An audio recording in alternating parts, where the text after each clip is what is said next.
bir konsert həftəsi, bayram həftəsi təşkil edirik.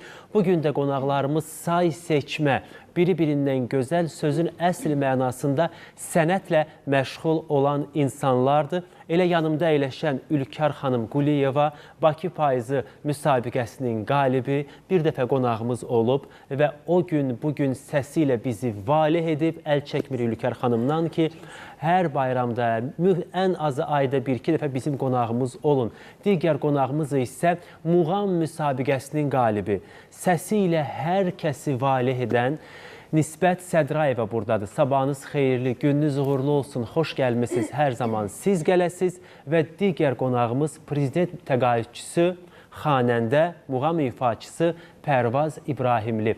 Xoş gəlmisiniz, hər zaman siz gələsiniz. Tamaşaçılara isə demək istəyirəm ki, bugün sözün əsl mənasında səslənən musiqilərdən ruhunuz qidalanacaq. Buna heç bir şübhəniz olmasın və hal-hazırda elə sözü verirəm Ülkər xanıma. Buyurun Ülkər xanım, söz sizində. Elə ilk olaraq musiqi ilə qonaqlarımızı siz salamlayın. Çox sağ olun, təşəkkür edirəm. Təbii ki, mən də ürəkdən salamlayıram bütün tamaşaçılarımızı. Bayram münasibəti ilə ürəkdən təbrik edirəm. Və tonqallar qalandı. Bəli.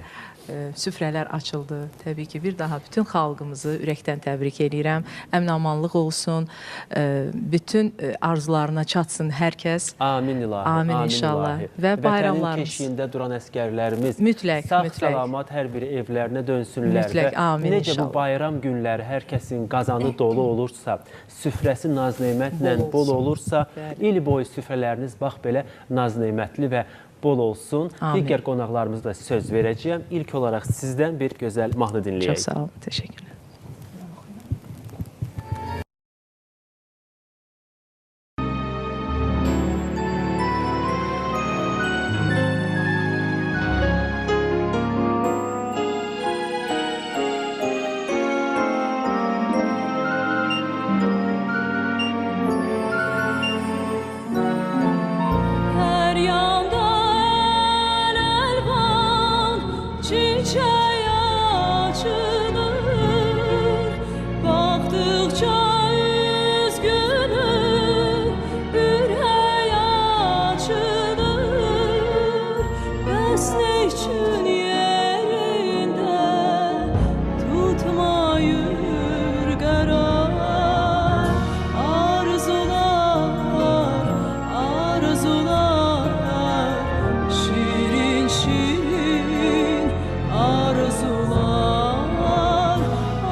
təşəkkür edirik. Çox gözəl ifa etdiniz. Təşəkkür edirik. Əminəm ki, bu səsi eşidən hər kəs valeh olur. Buna heç bir şübhəmiz yoxdur.